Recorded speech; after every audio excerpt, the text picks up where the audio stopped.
Hello and good afternoon. My name is Alex Heiler, and I am a member of the Dole Institute Student Advisory Board. Welcome to the Dole Institute of Politics, and thank you for attending today's presentation.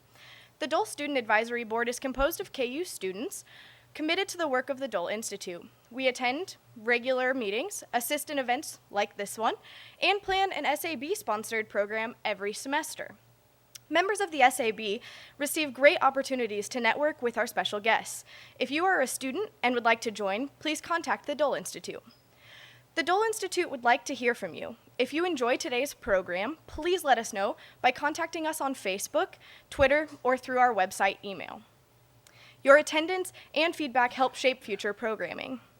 Before we begin today, I'd like to remind you to please turn off your cell phones.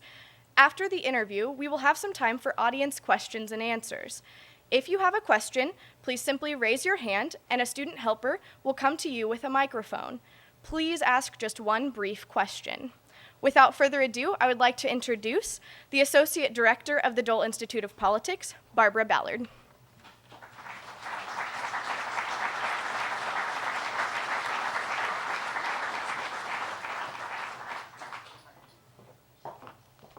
Thank you, Alex. Appreciate the introduction.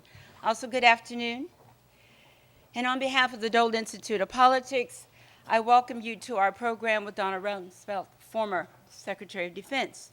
Before I introduce Secretary Rumsfeld, however, I would like to make a few announcements. As many of you know, we have programs throughout the year, but we also have summer programs as well. And many of you may not be aware of our programs. But we have one such program this week, and it's Wednesday, Thursday, and Friday. And we are hosting 34 government, history, and social study teachers, social studies with a plural, teachers from across the state of Kansas.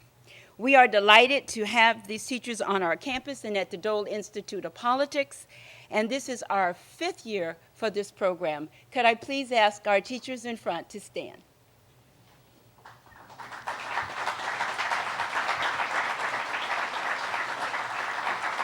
Thank you. Also, I want you to remember that we stress civility. And that's extremely important to us, and we do that at all of our programs, and we would ask for your cooperation. The next announcement is this event includes a book signing. The Secretary will only have 30 minutes to sign the books, but we certainly appreciate you buying the books and supporting a worthy cause, which I'll tell you about a little bit later. Also, for our question and answer period, the way we normally do it at our programs is that whoever is holding the mic will come to you. We're not doing it that way for this event. We will stand in the middle of the aisles with the mic, and if you have a question, raise your hand, we'll acknowledge you, and just come to the mic to ask your question, okay? Now it is really my pleasure to introduce our guest for this afternoon. The 13th and 21st U.S. Secretary of Defense, Donald Rumsfeld, recently completed writing his #1 New York Times bestseller memoir, Known and Unknown. He is also the chair of a nonprofit foundation with his wife, Joyce. The Rumsfeld Foundation supports leadership and public service at home and the growth of free political and free economic systems abroad. The proceeds from the sales of Known and Unknown goes to the military charities sponsored by the Rumsfeld Foundation. Mr. Rumsfeld is a former naval aviator, previously served as U.S. Congressman, U.S. Ambassador to NATO, White House Chief of Staff, Special Presidential Envoy to the Middle East, and Chief Executive Officer of 2 Fortune 500 companies. He attended Princeton University on scholarship. He was also All-Navy Wrestling Champion and Captain in the Navy Reserve.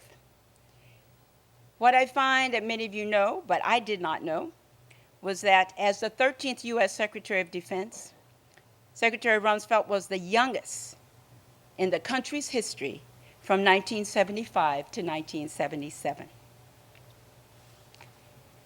Two-time Secretary of Defense Donald Rumsfeld will be interviewed by the Dole Institute Director, Bill Lacy, on his life and career in politics during some of the most pivotal times in our recent modern history.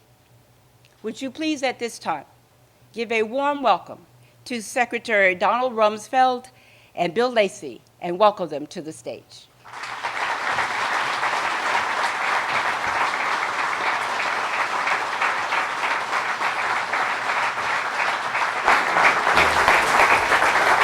You have water right here. My goodness. Thank you. Thank you all for coming out today. We really appreciate it. And Mr. Secretary, welcome to the Dole Institute, the University of Kansas. Glad to have you here. Let's start with a question I usually ask my guests. Tell us a little bit about your upbringing, your education, and how you got interested in public service. Wow. Well, first of all, Barbara, I don't know where you are, but thank you so much for your words and for all your service. I was born in Chicago and was born in the depth of the Depression, 1932. I guess they never got any worse than that. And I turned 80 earlier this month. And my father was a voracious reader of history and served in World War II. And my mother was a school teacher. And I ended up going to college on a scholarship and then went right in the Navy and flew. My interest in public service, I guess, started with my father's service during World War II on an aircraft carrier in the Pacific. But when I was a senior in college, Adlai Stevenson, the governor of Illinois, was between his two defeats by Dwight Eisenhower. In 1952 was the first one, 1956 was the second one. And in 1954 at my senior banquet in college, Adlai Stevenson spoke, and he gave a speech that was one of the, maybe it was my age, maybe it was the fact that I was getting ready to go in the service, but it had an impact on me. It was a brilliant speech, eloquent and elegant about public service and about an individual's responsibility to help guide and direct the course of our country. So I congratulate those of you here who are teachers and who spend so much time working with young people. And I have a website, rumsfeld.com, that has Adlai Stevenson's speech on it, and I recommend it to anybody simply because I hope it's as good as I believe it is. I've read it a great many times, and I think you'll find it inspirational. And if young people wondering if people tend to feel that they're just one person, what can I do to affect the country or to help make it a better place or to help increase opportunities for people? When you read that speech, you realize that you do have an opportunity as well as a responsibility to help to participate in public life, not as a candidate necessarily, but in support of ideas and thoughts and things that you believe in. And it is, if you withhold your attention, he said, America could stumble, and we don't want that to happen. Tell us a little bit about how you decided to get into politics, your first congressional race, what that was like, and about your service in the House. Well, when I got out of the Navy, I didn't have any money. My wife had gotten hepatitis from in the old days they used metal needles, and she ended up with hepatitis from a flu shot when we were getting out of the Navy. And so she was sick, and we had a child, and I was looking for a job, and I checked with the placement office at college, and they told me about this congressman who was looking for an assistant. So I went to Washington, was interviewed. He hired me, not because I knew anything about being an assistant to a congressman, but he'd been a wrestler, and I'd been a wrestler. He'd been a Boy Scout, and I'd been a Boy Scout. And his brother had been a naval aviator, and I'd been a naval aviator. And I swear to this day, that's why he hired me. I'm sure it wasn't because I had any skills. I'd been flying airplanes, not dealing with legislation. But it was an inspiration. He was a fine, fine man from Ohio, and I'd never met a congressman before. And I worked for him, and he was defeated 2 years later. And I worked for another congressman named Bob Griffin from Michigan. Both of these men were friends of Bob Dole's. And then I went back to Illinois, and within a couple of years, the incumbent congressperson, a woman, Marguerite Stitt Church, announced she wasn't going to run for re-election. And she and her husband had been serving in that district since I'd been born. He was elected in 1932. And I thought to myself, well, she's not running. And it could last my whole lifetime before someone could run again, so I better run. So I was 29 years old. I was described not inaccurately as being distinguished principally by my total lack of social, financial, and political standing in the community. Some smart aleck PhD candidate wrote that in his dissertation. And I read it to my wife. I was in bed, and I said, listen to this, Joyce. And she said, I read it to her, and she said, go back to sleep, Don. It's tough to argue with. But I ran, and through a whole series of fortuitous things, I was elected. President Kennedy was the president at the time in 1962, and he was very young for a president. And he kind of made it legitimate that somebody as young as 29 could actually run for Congress and get elected. Of course, you've got a young congressman sitting right over here, Representative Kevin Yoder. And there you are. It's good to see you, sir. His grandparents lived in Wilmette, Illinois, and were very upright, distinguished presence in the community, which I was not.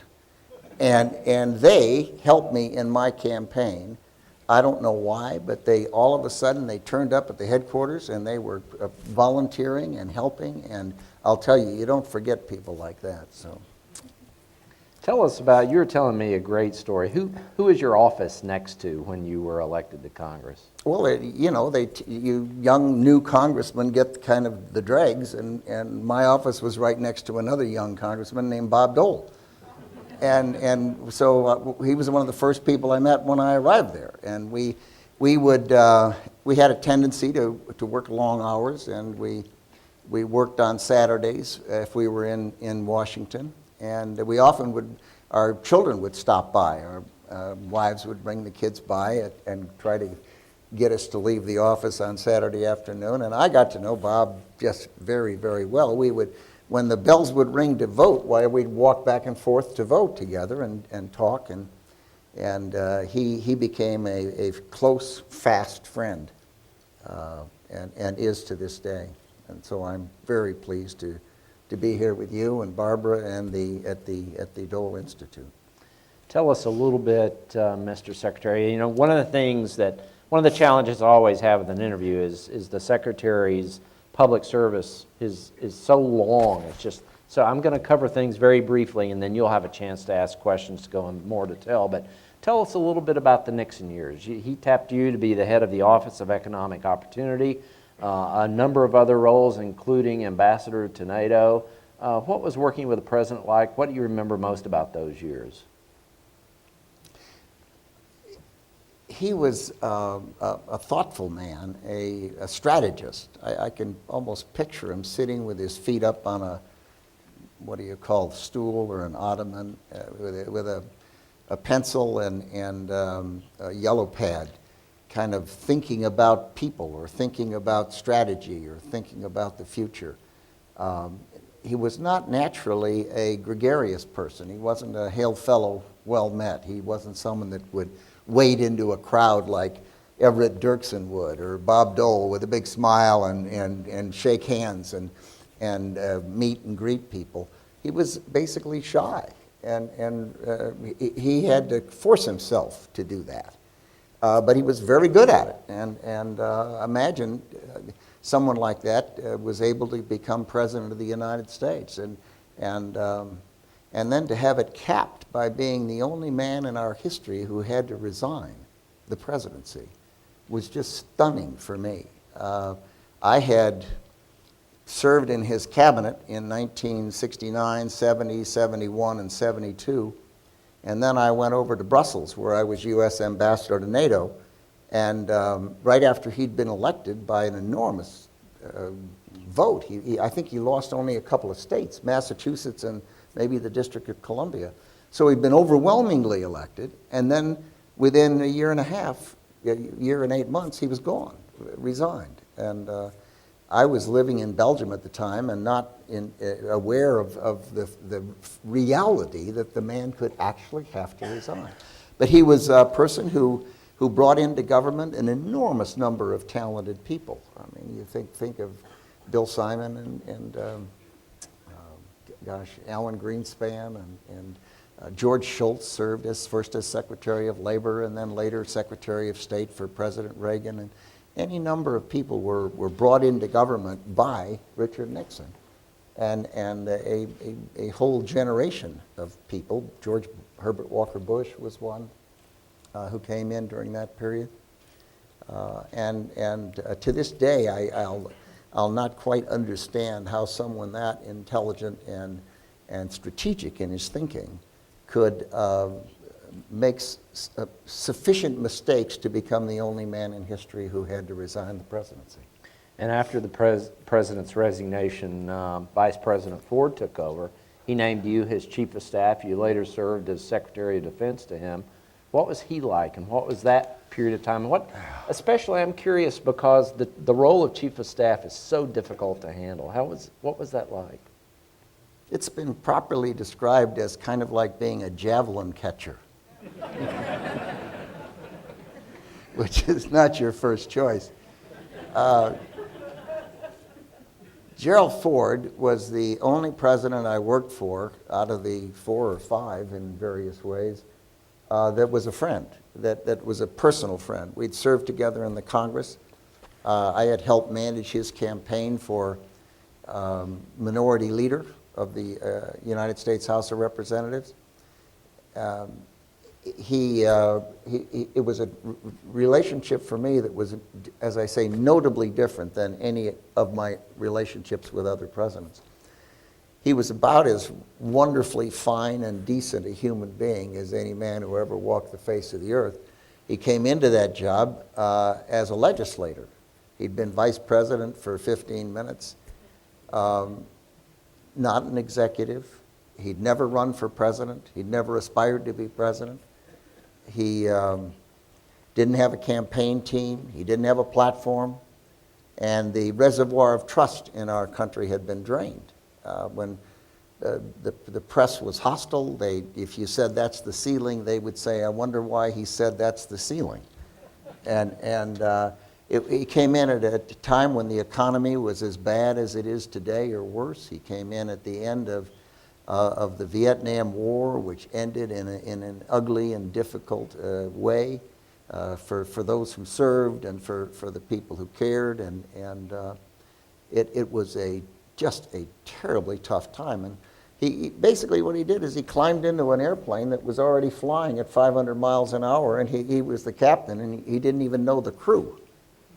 And totally unprecedented. The only man in history who served as president who never ran for president or vice president before becoming president. He was appointed to both. Thanks to his decency as a human being and his naturalness. He was able to help refill that reservoir of trust. But it took him, he was torn.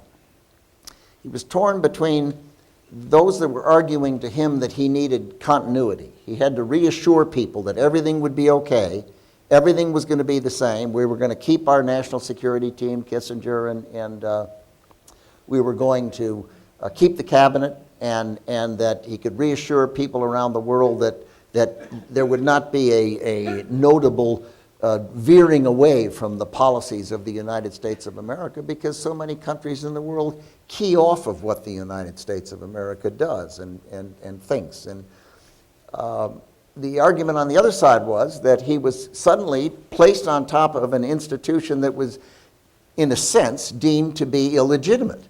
the president had had to resign. Bad things had happened. Some people were being investigated and ultimately went to jail. And so continuity had its virtues, but change had its virtue also. And he tilted towards continuity and reassurance rather than coming in and saying he's going to put in a fresh team and he's going to be president of the United States. It's going to be a Ford presidency, not a Nixon-Ford presidency. And because he tilted towards continuity and then capped it off by doing what ultimately I think 90% of the American people think was the right thing, pardoning Richard Nixon. He was well up in the polls, and when he pardoned Richard Nixon, he went down just in the tank.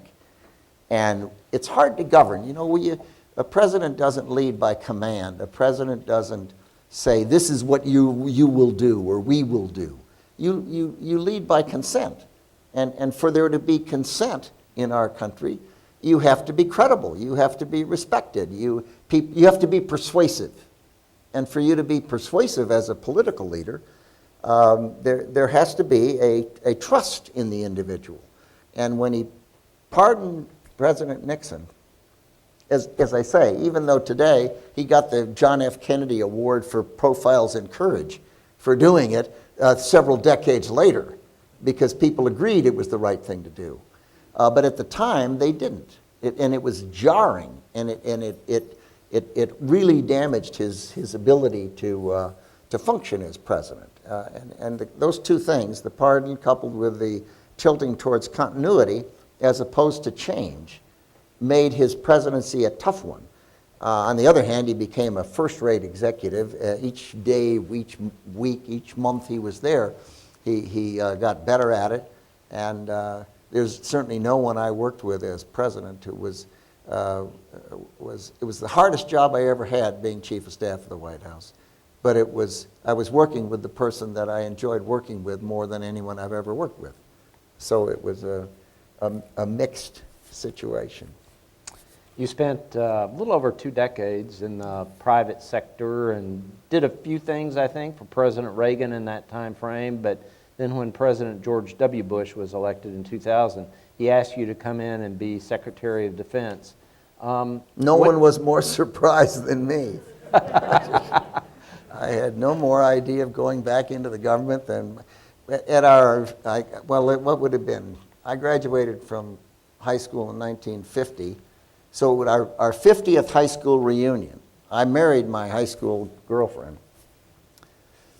58 years ago. But in the year 2000, we went to our 50th high school reunion, and Joyce announced that I was going to leave business, and we were going to begin our rural period.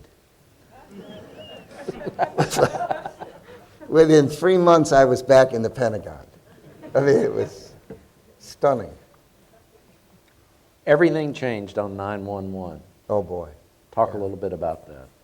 Well, President Bush had given us some speeches, one of which was at the Citadel, talking about the importance of moving the Department of Defense and the defense establishment into the 21st century, from the industrial age into the information age. And he had laid out a series of things that he believed would be important in transforming our military, making it much more joint, having the services work much more closely together, and rearranging our forces in the world so that we were not where we were left over from the Cold War, but arranged on a more balanced way around the globe. And that is what he had in mind when he asked me to come in and serve as Secretary of Defense. And that's what we set about to do. And a lot of people felt that the events of September 11th, 2001 would prevent transforming the department. Interestingly, in reality, it was actually an impetus. It enabled us to do a great deal more because the need for the changes that we impose was better understood than it would have been in a more peaceful time. But we I guess on September 11th, what we experienced, the way to put it is, we experienced the worst attack on America in our history from outside. It was a wake-up call that we had to deal not simply with nations and armies, navies, and air forces, but we had to deal with networks of people that were operating not in a country that they owned, but operating in ungoverned areas in countries that we weren't at war with. We were dealing with people who didn't wear uniforms, who didn't have a command structure, who were able to take advantage of all of the technological advances of other countries, not having had to develop those things themselves, but able to use those increasingly lethal weapons in a way that could kill innocent men, women, and children, as opposed to uniformed military personnel. The shock of it on September 11th was something that was jarring for the country, and it represented a threat that was new and different. We had, as a country, after every conflict, we had pared back our capabilities. After World War I, after World War II, we pared back and reduced defense budgets and reduced intelligence budgets. We did the same thing after Korea and after Vietnam. And after the Cold War ended, in the last 2 years of the George Herbert Walker Bush administration and the 8 years of the Clinton administration, again, there was a pullback, a reduction in the capabilities of our country from a military and an intelligence standpoint. And of course, it's fairly easy to cut back. You can do that in a day, a week, or a month. To build back up, it takes years and years to develop, for example, an intelligence asset, a person who was capable of performing at a high level for our country. At the same time, you could look back and say, well, that's true. When I went to Washington in 1957, working on Capitol Hill and then serving there in the Kennedy and Johnson era, the United States was spending 10% of gross domestic product on defense. And today we're spending about 4%. The growth in the budget, of course, has been in entitlements, not in defense, in terms of looking at it as a percentage of gross domestic product. But shortly before 9/11 occurred, Johns Hopkins University had gotten a lot of former government officials, a lot of them from the Clinton and Bush administrations. And they had come together and they prepared a study on a terrorist attack. Interestingly, they did it as an academic exercise. And what they did was they theorized smallpox being placed in 3 locations in the United States, major metropolitan areas with major international airports. And within a year, they concluded there would be 1 million Americans dead from smallpox being placed in 3 locations in America. So one could look back and say, well, we pared back after every conflict and we lived, we survived as a society. The problem was, with that kind of a study around, it was clear that the lethality of weapons and the availability of weapons had gone up dramatically.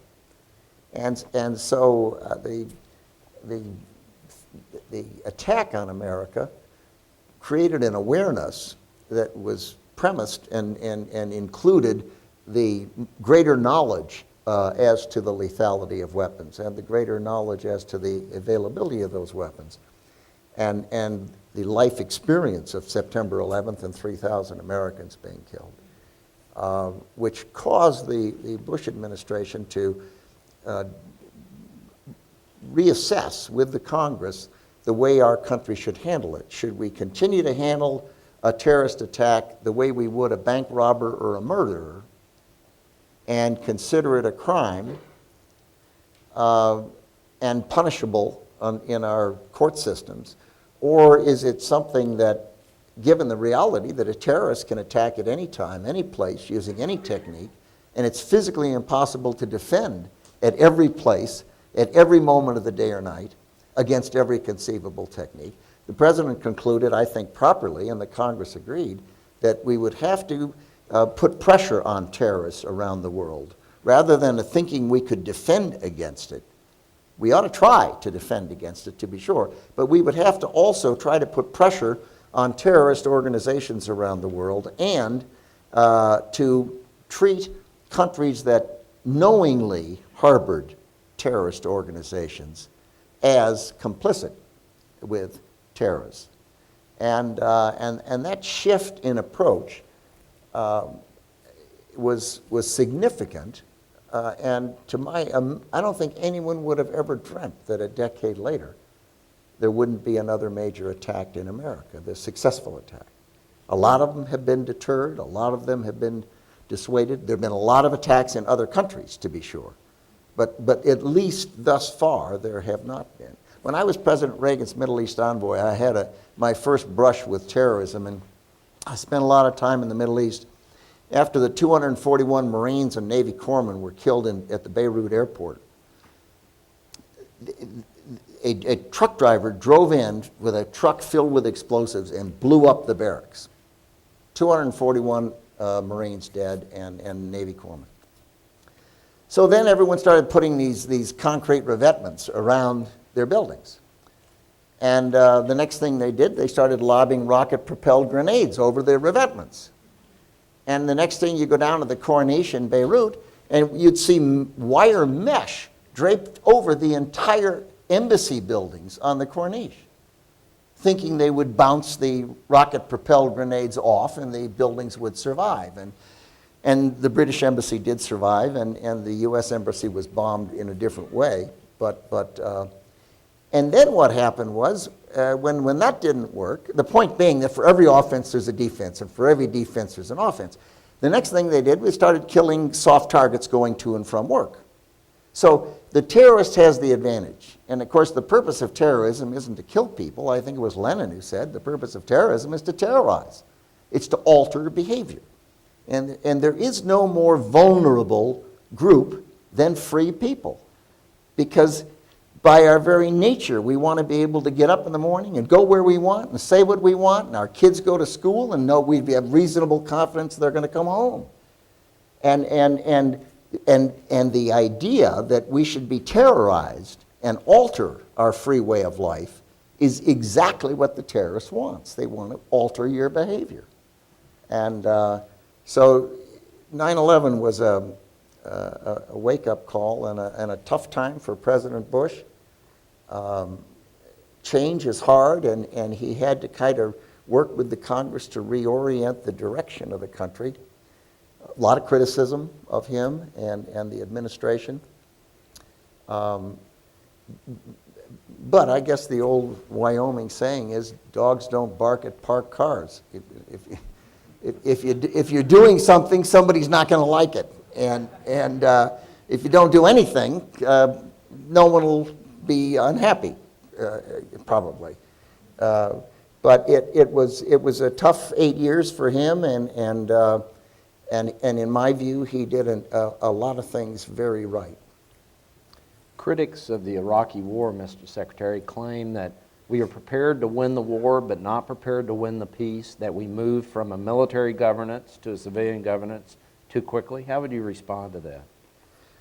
Oh, golly, it may be too soon to know how to respond exactly. I've written about it in my book. I have a lot of documents on my website that talk about that period. I think that there were two schools of thought. One school of thought was that you could nation build, that you can actually win the major combat operation and then have Americans and coalition forces and people in a country and help that country put itself on a new path, a path away from a brutal dictator, Saddam Hussein, a path towards democracy. There are those who question our ability to do that. These countries have different cultures, they have different histories, they have different neighbors, they have different languages. You're right, our military is capable, and they are able to go in and in major combat operations prevail.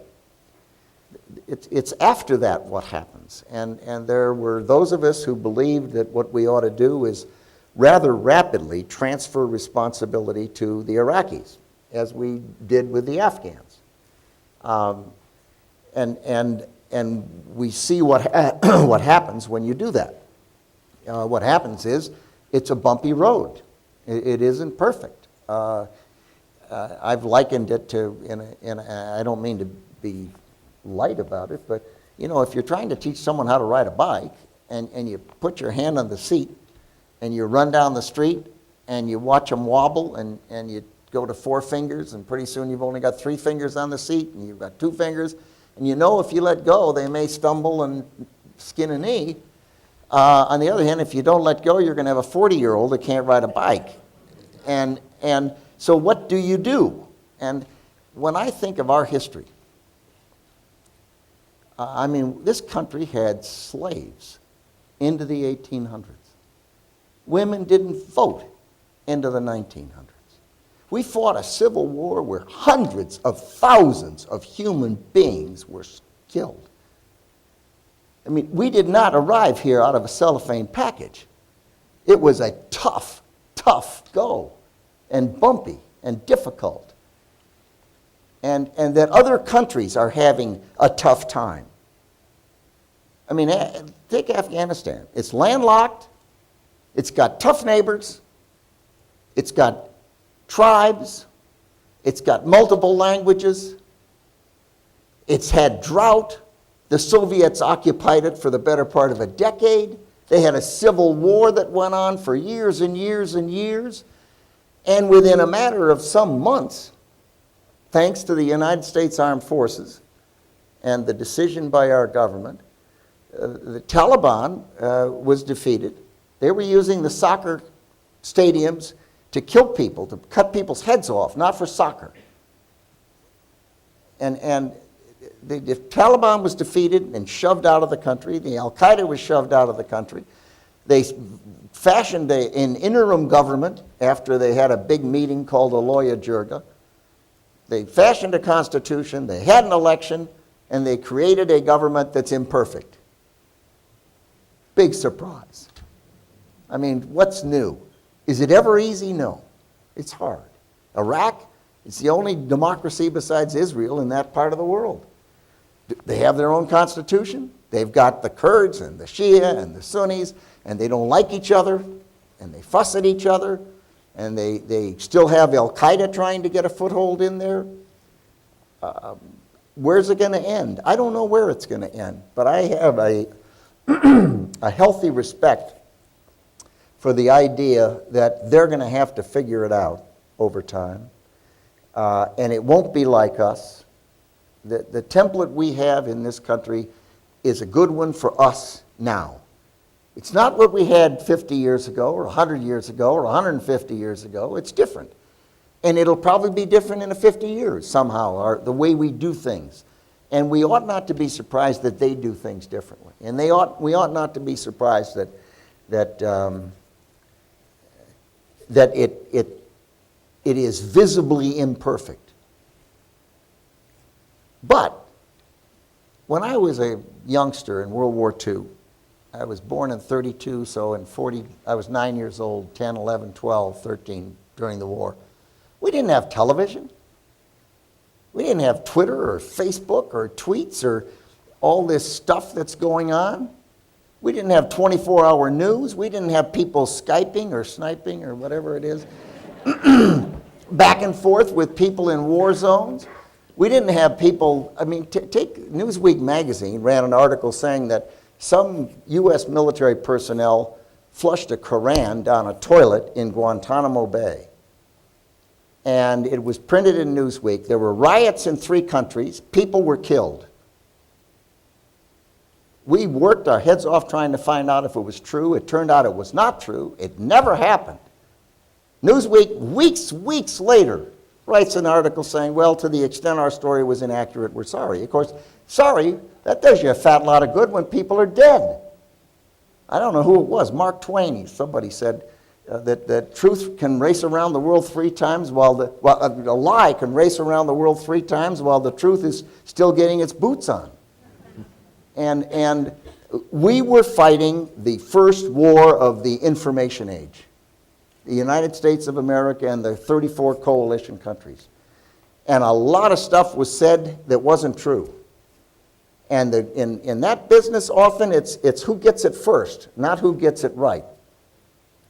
And that's disorienting for people. I have no doubt but that the American people and other democracies in the world will be able to adjust to the information age. We're already adjusting to the information age. But it is a notably different thing to be engaged in a conflict in the information age than it was in World War II or Vietnam or Korea. Notably different. And it's, I think we have to develop we can't allow our carburetors to be flooded, to use a word picture. We have to figure out a way to not get blown by the winds of all of these stories and things that we hear that might or might not be the case and often prove that they weren't the case. You've seen a number of presidents during your career. You've worked for 4. You worked for President Ford, President Nixon, President Reagan, President Bush. Kind of highlight on each one of those what leadership quality you thought was most important to that president. Well, I've described President Nixon, and I think it was his strategic approach was enormously valuable to him and to the country. I think his opening to China was the right thing to do. I think his understanding that he had to find a way to begin a process of winding down the Vietnam War was the right thing to do, and he had the courage to do that. I think Gerald Ford's had this wonderful characteristic that he was so honorable and so honest and so decent that even though he was unknown in the country, people responded to him as a human being, and he had that trust factor, which was critically important. And he also added to that a background in the Congress of the United States that he knew more about the federal government and the federal budget probably than any president we've ever had. And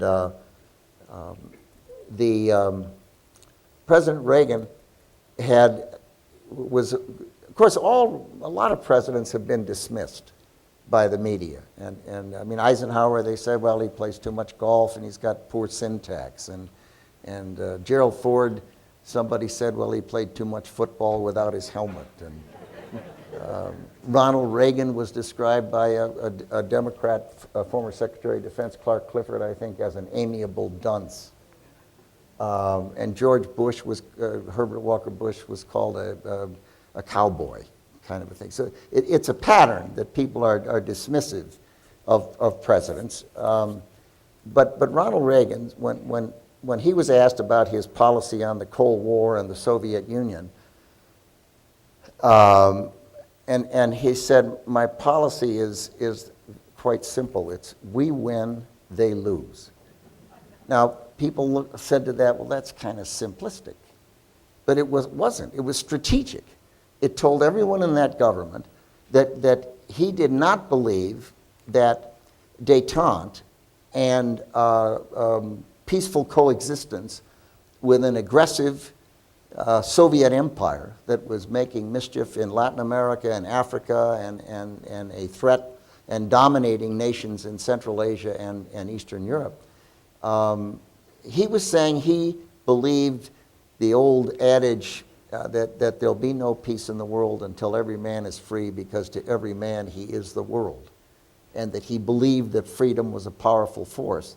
And he was willing to go over and tell Mr. Gorbachev, tear down that wall. Those sound simplistic, but they're strategic. And I would say President Reagan had that to a greater extent than most people gave him credit for.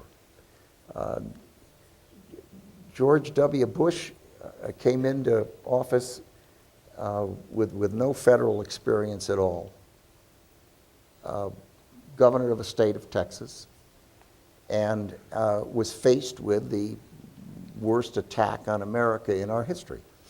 And I think deserves an enormous amount of credit for the leadership he provided to help the country understand that we were living in a different era where the lethality of weapons was greater than ever before, the availability of those weapons was greater than ever before, and that the approach we were taking needed to be adjusted and altered to fit a different kind of enemy. Not an army or a navy or an air force that can be defeated by conventional forces, but that we'd have to adapt to asymmetrical or unconventional warfare against enemies that operated in the shadows. And I would have to give credit to the current administration for, notwithstanding the fact that they criticized a lot of those during the campaign 4 years ago, but have kept in place basically the structures that were put in place by the George W. Bush administration that nobody likes. Nobody wants to have Guantanamo Bay. Nobody wants to have indefinite detention. No one wants to have military commissions, even though we've had them ever since George Washington. But he went to Congress, he put those structures in place. They were criticized by some people, and President Obama, having gotten into office, has looked at it, and I'm sure he doesn't like those things any better than anybody else, but notwithstanding that, he has kept those structures in place, and I think the country is a safer place because of it. Again, let me give you this example on Guantanamo Bay. If I ask this group how many people were waterboarded at Guantanamo Bay, how many think 100? Oh, you don't want to put your hands up. People basically think somewhere around 100, 200, those are the numbers they've seen. Some people think, well, that's the number of people that are down there. It's really more like 20 or 30. And then some people will say, well, I think I read 3. The answer is nobody. 0. 3 people were waterboarded by the CIA somewhere else, I don't know where, and nobody was waterboarded at Guantanamo. And yet the whole thing has been conflated in a way that people think that that's a terrible place. Well, no, jail is a good place. They're terrible places. They're tough. But it is probably the best run detention facility in the country. And it's run by honorable people, your next door neighbors, men and women in uniform, who do the best they can. There have been hundreds of journalists who've been down there trying to find something wrong with it, and they can't. There have been hundreds of foreigners who've come over. I remember one Belgian woman on a human rights thing left and said, that's better than any jail in Belgium. And so leadership is not easy. And I give all of those presidents that I've worked for a lot of credit. They're tough jobs, and everyone looks at them as they run around like they are now and find fault with Mr. Obama or find fault with Mr. Romney or some of the others. And I guess nobody's perfect. But by golly, the people who run for that office and serve in that office have an enormously difficult task. And I think we ought to cut them some slack. I have one last question, then we're going to open it up to your questions and answers. Mr. Secretary, like I mentioned a few minutes ago, you've had a very long career. There are a couple things that you were involved in that I think are really kind of landmark policies in this country that a lot of people may not know about. And that was you were a co-sponsor of the Freedom of Information Act. And you were also, it looked a lot better when I was in Congress than when I was in the executive branch. And you are also a strong supporter of the all-volunteer Army. Talk a little bit about both of those. Well, there was a Democrat chairman of the committee I was on named John Moss from California who sponsored this legislation, and the more I thought about it, the more I thought he was right. And we ended up, a bunch of us, co-sponsoring the Freedom of Information Act that said that with a few exceptions for national security reasons or proprietary information, the American people, if they're going to be able to help participate in guiding and directing this country, have to have access to the maximum amount of information that is relevant to their responsibilities as citizens. And so we worked and passed that legislation. The executive branch at the time, Lyndon Johnson, didn't like it particularly, but he signed it. And I think it's generally served the country pretty darn well. There are some fishing expeditions where people go in and say, give me all your sevens, or give me everything that somebody else asked for, which is kind of like a mining process. So it can be abused, and I would personally prefer to see the government charge a higher amount of money for people who want to cause expense by the government in producing documents, and not have it hurt our economics of the government. But I think it's good legislation, and I'm proud of having been involved in it. The all-volunteer Army was a tough one for me. I was a good friend of Milton Friedman's, and he was an economist. He's long since gone, but he believed in competition. He believed in school vouchers. He felt that people who would compete and use their vouchers to get the best education for their kids, and that would reward schools that did well, and it would penalize schools that weren't doing well for whatever reason. And people argue that to this day. They're still arguing it in Washington, D.C. as to whether school vouchers are a good idea. He also was in favor of competition for the post office department. He believed that would be a good thing. This is back in the 1960s when I was in Congress. And I was at a conference, and it was on the subject of the military. And what he basically said was, in the 60s, we are using compulsion. The only thing we use compulsion for in this country is to force people to serve in the military. When we had the draft, there was no other role in our society other than the military service that we would use force and compulsion. And he said his theory is, in a free system, you should never use compulsion unless you have to. And he said, we don't have to. Look what we were doing back in the draft days. We were saying to some people, you have to serve. But to most everybody else, you don't. Women, you're not going to have to serve. Teachers, you're not going to have to serve. Students, you're not going to have to serve. Married people, you're not going to have to serve. Conscientious objectors, you're not going to have to serve. Now that small group left, you are going to have to serve, and you're not going to be able to do what you want to do for the next few years. And by the way, we're going to pay you about 50-60% of the civilian competitive financial market, manpower market. In other words, we're going to pay you about half of what you would have been getting if we were not selecting you from that great universe to be the ones that have to serve. Now, he said if we needed that to defend America, we ought to do it.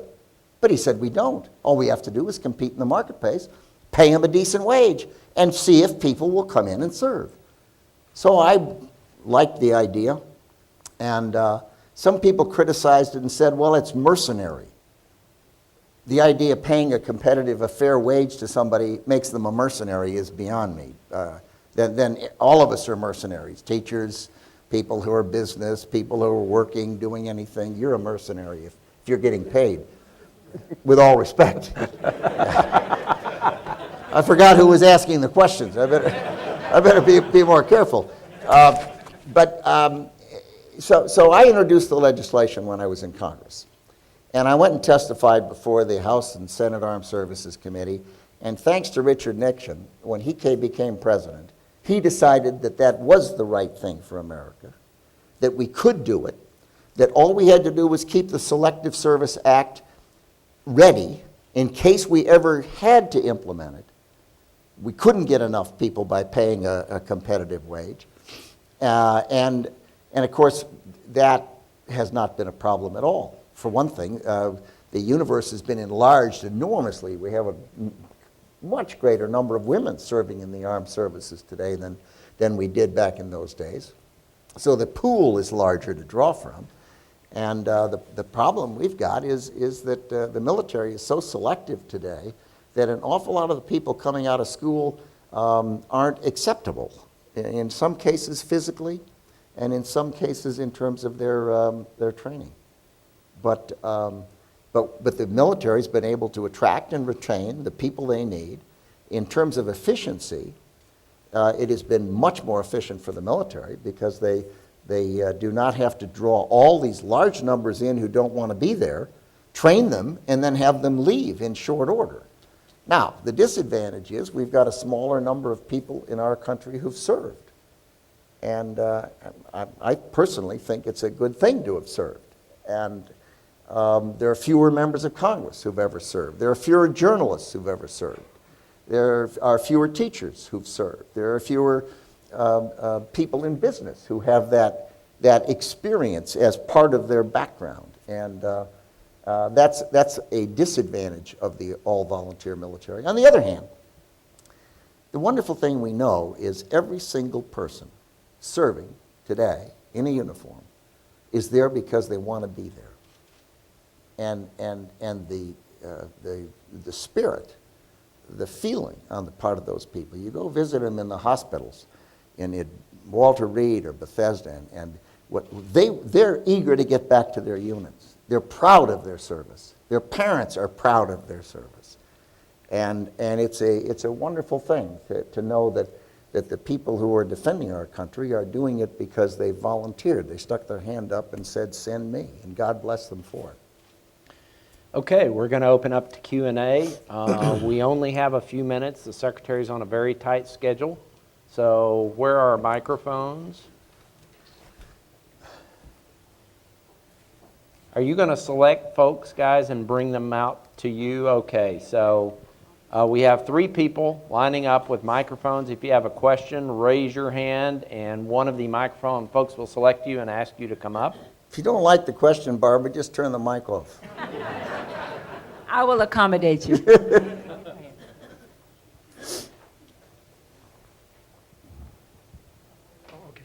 Mr. Secretary, let me ask a political question. Do you think if your resignation had been accepted before the 2006 election rather than after, do you think it may have changed that outcome? Oh, I don't have any idea. I offered to resign twice in that period and suggested that I thought it would be in his best interest, but I have no idea. Mr. Secretary, could you describe the decision process that led to the decision to both de-Baathification and the disbandment of the regular Iraqi army? I can, probably imperfectly, but I'll take a whack at it. De-Baathification, what he's referring to is Iraq. The Ba'athist Party controlled the place. The Shia were in the majority. The Sunnis were in a minority. The Sunni generals ran the army and everything else in the country. The Sunni leadership did, Ba'athist leadership, I should say. And the people in the military were largely Shia conscripts. In Germany, after World War II, there was a denazification process. And the people studied that and tried to find the right balance as to how, here you have a brutal regime. Saddam Hussein was called the Butcher of Baghdad. And they ruled by force, by putting people in jail and waking them up at night and doing god-awful things to them. So they were hated by a large fraction of the population. Conversely, to be a teacher, you had to be a Ba'athist. To run the power station, you had to be a Ba'athist. In Germany, I had friends who served in Hitler Youth, and they were in Hitler Youth because they had to be in the Foreign Service and go up in governmental positions in Germany. They weren't fascist Nazis supporting Hitler, but they were part of they had that label. Some of the ambassadors I served with from Germany over the years. Now, what did they try to do? They tried to figure out something that made sense. Excuse me, this came off here. Something that made sense by way of de-Bathification along the lines of denazification. And the Coalition Provisional Authority was run by a fellow named Bremer, Jerry Bremer. He was a very seasoned Foreign Service officer, career, intelligent, honorable, gave up a job to go do that and to try to run it. Hard job. And he appointed a man named Chalabi to be in charge of de-Bathification. Chalabi is apparently a brilliant Shia. And I think that it's pretty clear that he went too far too fast. That he I mean, this was discussed by the president, the vice president, the secretary of state, the National Security Council, but the people doing it were Chalabi and Bremer. And did they do it perfectly? Probably not. Could anyone have done it perfectly? I don't know. There was a lot of criticism of the denazification process in Germany. And I mean, just the fact that we brought Werner von Braun, Adolf Hitler's top rocketeer, over to run our space program was an example of a talent, and yet a person who had been serving Adolf Hitler. And I can remember going into a power station and thinking, oh my gosh, it's so complicated. And I knew the fellow running it had been a Ba'athist. He wouldn't have had the job if he hadn't been a Ba'athist. And I was glad they'd left him running the power station.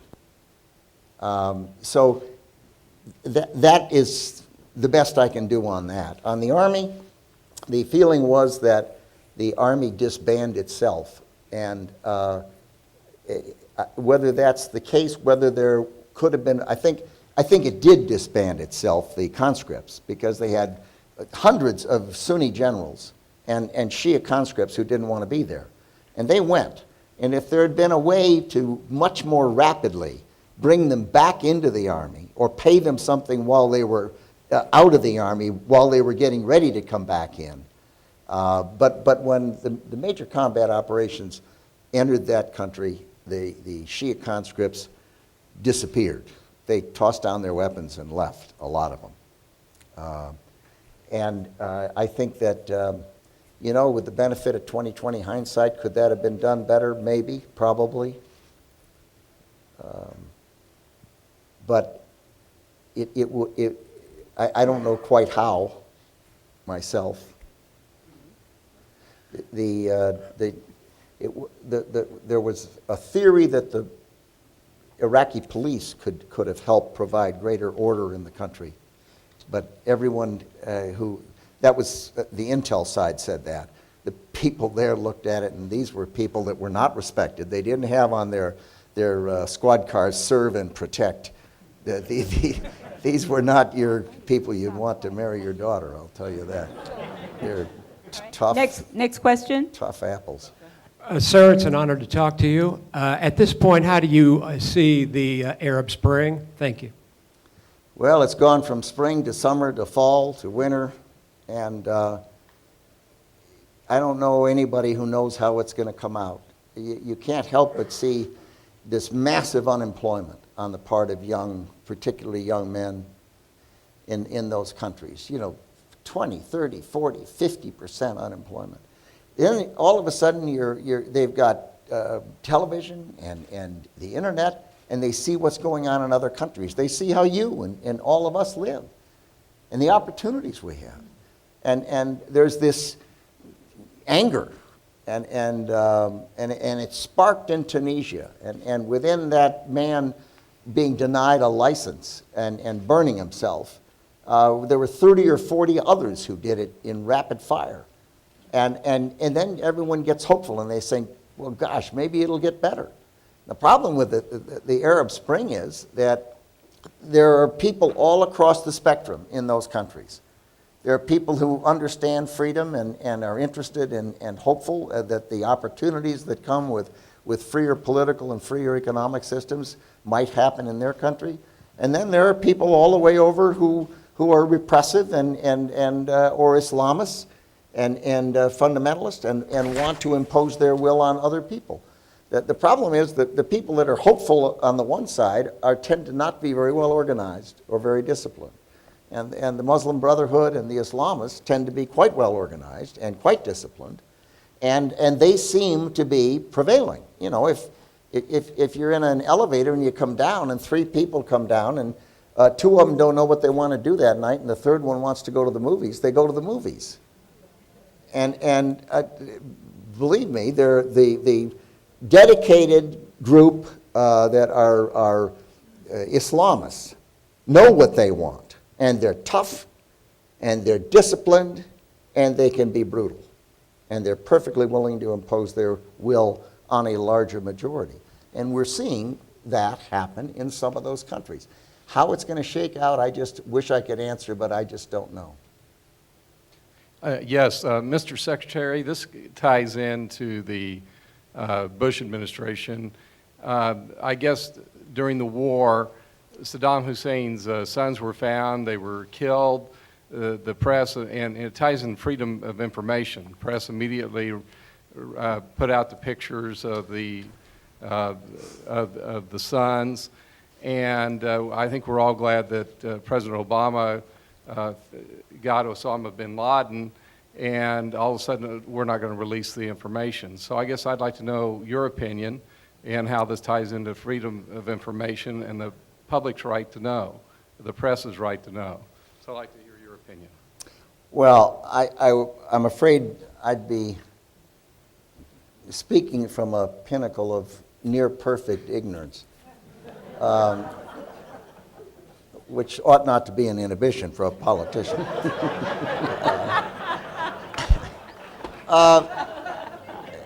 I agreed with the idea that the photos of Saddam Hussein and his sons, of his sons, should be released. That was done while the Americans were in charge. The photos of Saddam Hussein being incarcerated when he was captured were a decision of the Iraqi government.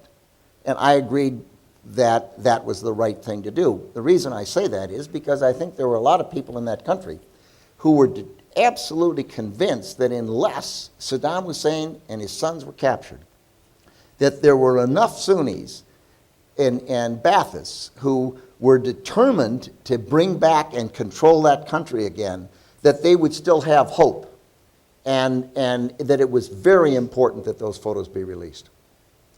I knew something about that. I don't know anything about what the debate was with respect to Osama bin Laden, but I must say, being out of government and knowing that I don't know, I'm inclined to give President Obama the benefit of the doubt that they probably made the right decision. They had intelligent people thinking about it and wondering whether it made sense to show them or not show them, and they decided not to show them, and as far as I'm concerned, that's his call. Melanie, you have one? We have one last question. Thank you for being here today, Mr. Secretary. I just wondered what you thought about President Obama's timeline for troop withdrawal from Afghanistan, and what you think about timelines for troop withdrawal in general. Well, without addressing you can't stay someplace forever. So at some point you're going to come out, and that's fair. But I never think it's smart to set a deadline. I think that all that does is to tell the bad guys, look, stick around, hang around, be patient. You'll get your chance. And I just think it was not smart, not the best interest of our country. Politically here, it was advantageous, but I don't think it was advantageous from the standpoint of our armed forces or from the standpoint of those countries. Mr. Secretary, thank you so much for today. We appreciate it. Thank you. Thank you very much.